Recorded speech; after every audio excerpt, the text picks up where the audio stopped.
जयप्रकाश अपनी पत्नी रेखा और बेटी सुमन के साथ रहता था। जयप्रकाश का गांव में बहुत सम्मान था। सब गांव वाले उसकी बात मानते थे। उसके सामने बोलने की किसी की हिम्मत नहीं होती थी। एक दिन रेखा अपनी बेटी सुमन से कहती है, बेटी, तू शादी क्यों नहीं करना चाहती है? तेरे पिताजी तेरे लिए कितना परेशान रहते हैं और एक तू है जो शादी करने के लिए तैयार ही नहीं है। आखिर क्या वजह है इसकी? माँ, अगर तुम इतना कह रही हो तो मैं शादी कर लूंगी, लेकिन मेरी एक शर्त है। मैं शादी उसी लड़के से करूंगी जो मेरी हर बात मानेगा। अगर ऐसा कोई लड़का है तो मैं उससे खुशी खुशी शादी कर लूंगी। अब ऐसा लड़का मैं कहाँ से ढूंढ कर लाऊं तेरे लिए? मेरी बेटी, एक बात हमेशा ध्यान रखना, पत्नी को पति की हर बात माननी चाहिए। और एक तू है, उल्टा रिवाज चला रही है। कोई सुनेगा तो क्या कहेगा कि पत्नी पति पर हुक्म साधती है और पति चुपचाप उसकी बात मान लेता है। देखो माँ, अगर तुम मेरी शर्त नहीं मानोगी तो मैं कभी शादी नहीं करूँगी, चाहे कुछ भी हो जाए। किसी तरह ये बात गांव के जमींदार के आलसी बेटे के कानों तक पहुंच गई। ये बात सुनकर उसे बड़ा आश्चर्य हुआ। उसने सोचा, ये कैसी अजीब शर्त है? मैं इस लड़की का घमंड चकनाचूर कर दूंगा। मैं भी आज कसम खाता हूँ, इसी लड़की से शादी करूंगा और कभी इसकी बात नहीं मानूंगा, चाहे जो भी हो जाए। अगले ही दिन कमलेश अपनी माता के पास गया और कहने लगा, माँ, मैं जयप्रकाश की बेटी सुमन से शादी करना चाहता हूँ। क्या हो गया है बेटा तुझे? क्यों मजाक करता है? कल तक तो तू शादी के नाम से मुंह बनाता था और आज एकदम शादी का ख्याल तेरे दिमाग में कहाँ से आ गया? चल मान ले, अगर हम तेरी शादी कर भी दे तो तू अभी कुछ करता धरता भी तो नहीं है। बीवी बच्चों का गुजारा कैसे करेगा? हम तेरा कब तक साथ दे सकते हैं? कभी न कभी तुझे कोई काम तो करना ही होगा।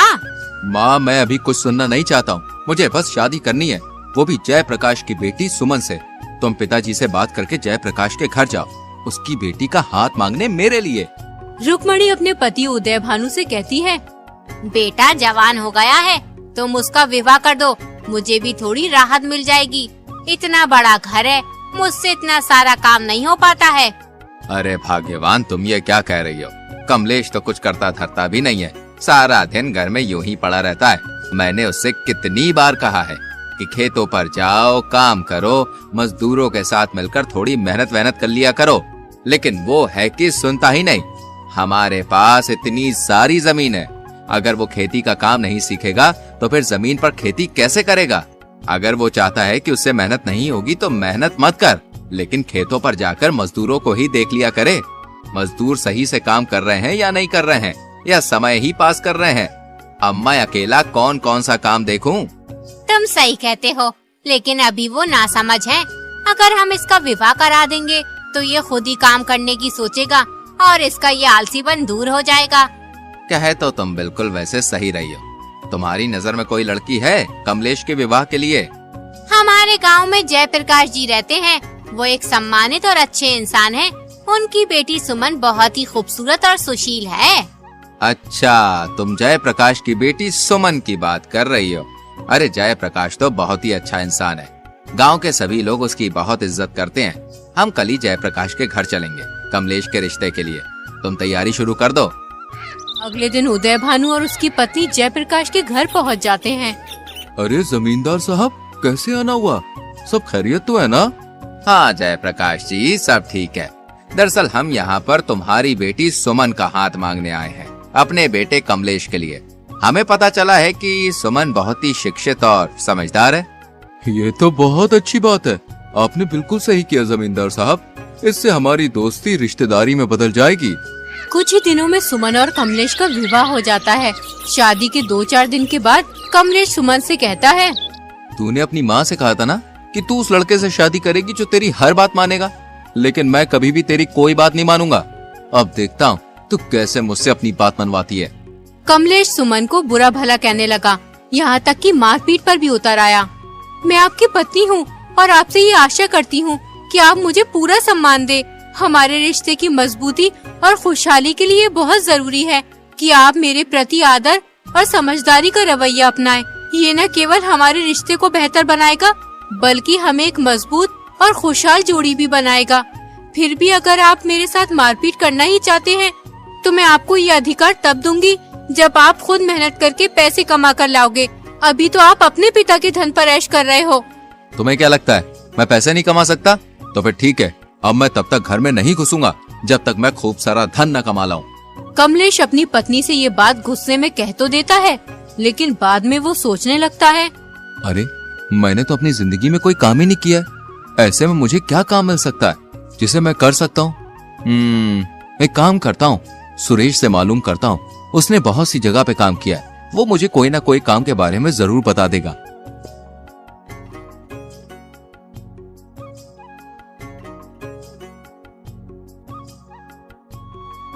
कमलेश सुरेश के घर पहुंच जाता है और सुरेश से कहता है, सुरेश, तुमने यार बहुत सी जगह पे काम किया है, मुझे भी कोई काम करना है। तुम्हारी नजर में कोई काम हो मेरे लिए तो मुझे बताओ।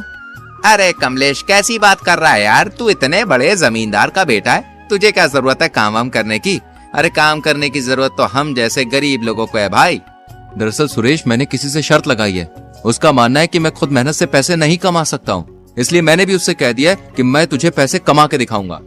देखो भाई, हम तो मेहनत मजदूरी का काम करते हैं और मेहनत मजदूरी तुमने कभी की नहीं है, इसलिए तुमसे हो नहीं पाएगा। तुम कोई और काम देख लो जिसमें मेहनत कम हो और पैसे ज्यादा मिल जाए। इतना कहकर रमेश चला जाता है। कमलेश को रमेश की बात पर बहुत गुस्सा आता है, लेकिन वो कर भी क्या सकता था, इसलिए चुप रहता है।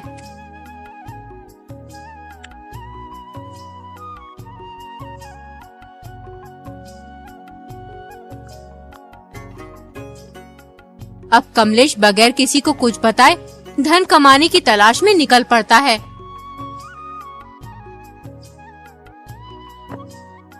वो अपने गांव से करीब 20 किलोमीटर दूर एक अमीर सेठ के पास जाता है। उस सेठ का बहुत बड़ा चावलों का गोदाम होता है। सेठ जी, मैं पास वाले गांव नंदपुर से आया हूँ, आपके पास काम की तलाश में। अगर आप मुझे कोई काम दे देंगे तो आपकी बड़ी कृपा होगी। नंदपुर में मेरा बहुत ही अच्छा मित्र रहता है, उसका नाम उदय भानु जमींदार है। क्या तुम उसको जानते हो? जब कमलेश उदय भानु यानी अपने पिता का नाम सुनता है तो वो घबरा जाता है और सोचने लगता है, कहीं पिताजी को मालूम ना हो जाए कि मैं दूसरे के यहाँ मजदूरी करने आया हूँ। अब मैं क्या करूँ? अगर घर वापस गया तो सुमन से किया हुआ वादा कैसे पूरा होगा? अरे जो होगा देखा जाएगा। अगर पिताजी को मालूम भी हो गया तो मैं उन्हें सब सच सच बता दूंगा। अरे भाई, किस सोच में डूब गए उदय भानु का नाम सुनकर? नहीं सेठ जी, किसी सोच में डूबा नहीं हूँ। हाँ, मैं उदय भान जमींदार को जानता हूँ, बेचारे बहुत ही ईमानदार और नेकदिल इंसान है। अब तो तुम्हें काम देना ही पड़ेगा, तुम मेरे मित्र के गांव से जो आए हो। देखो भाई, अगर तुम मेहनत और लगन से काम करोगे तो अच्छा पैसा कमाओगे। सेठ जी कमलेश को काम पर रख लेते हैं। जब कमलेश के पास अच्छा खासा धन इकट्ठा हो जाता है तो वो अपने घर जाने की सोचने लगता है। फिर वो सेठ जी से कहता है, सेठ जी, मैं सोच रहा था कि एक बार गांव जाकर बीवी बच्चों से मिलाता हूँ। तुमने बिल्कुल सही सोचा कमलेश, बीवी बच्चों से मिलना भी जरूरी है। तुम कल अपने गांव निकल जाना और बीवी बच्चों से मिलकर जल्दी वापस आना। कमलेश इकट्ठा किए हुए सारे पैसे लेकर अपने गांव की ओर निकल जाता है। रास्ते में उसे दो ठग एक पेड़ के नीचे खाना खाते हुए मिलते हैं। वो कमलेश से कहते अरे हैं, भाई, इतनी जल्दी में कहाँ जा रहे हो? आओ हमारे साथ खाना खाओ। कमलेश को बहुत तेज भूख लग रही होती है, इसलिए वो ठगों के कहने पर खाना खाने बैठ जाता है।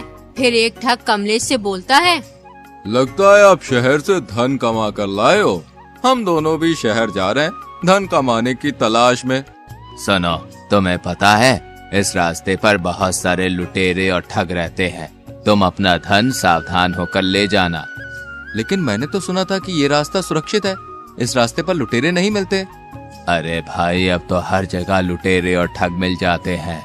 अगर तुम अपने पैसे छुपा कर नहीं ले गए तो तुम्हारे लिए मुसीबत हो जाएगी। सुनो, हम भले और ईमानदार आदमी हैं, बिल्कुल तुम्हारी तरह। हम दोनों तुम्हारे धन की सुरक्षा कर सकते हैं अगर तुम चाहो तो।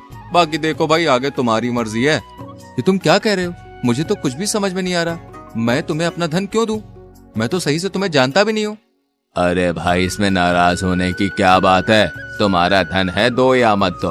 हम तो बस तुम्हें आगाह कर रहे थे ठगों से। कमलेश सोचता है, देखने में तो ये दोनों ईमानदार लगते हैं। अगर इन्हें मेरा धन लेना ही होता तो ये मुझसे जबरदस्ती छीन भी सकते थे, लेकिन इन्होंने ऐसा कुछ नहीं किया। मुझे इनकी बात मान लेनी चाहिए।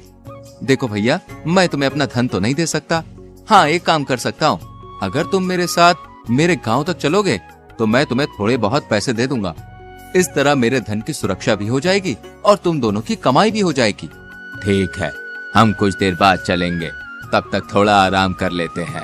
तीनों पेड़ के नीचे बैठकर आराम करने लगते हैं। कुछ ही देर में कमलेश को नींद आ जाती है। दोनों ठग कमलेश का सारा धन चुरा कर ले जाते हैं। जब कमलेश की आँख खुलती है तो उसे वो दोनों ठग कहीं भी दिखाई नहीं देते। तो वो हड़बड़ाकर अपना धन देखता है तो उसे धन भी नहीं मिलता है। इसलिए कमलेश बहुत परेशान हो जाता है। धीरे धीरे रात होने लगती है। कमलेश को दूर उजाला दिखाई देता है। वहाँ एक बुढ़िया का घर था। कमलेश ने बुढ़िया से कहा, मैं शहर से धन कमा कर लाया था। रास्ते में मुझे 2 आदमियों ने ठग लिया। मैं बहुत थका हुआ हूँ। क्या आप मुझे अपने घर में ठहरने के लिए थोड़ी सी जगह दे सकती? बुढ़िया बहुत ही नेक दिल की औरत थी। उसकी कोई औलाद नहीं थी। उसने कमलेश को अपने घर में रुकने की आज्ञा दे दी। बुढ़िया एक छोटी सी चाय की दुकान चलाती थी, जिससे वो अपना गुजर बसर करती थी।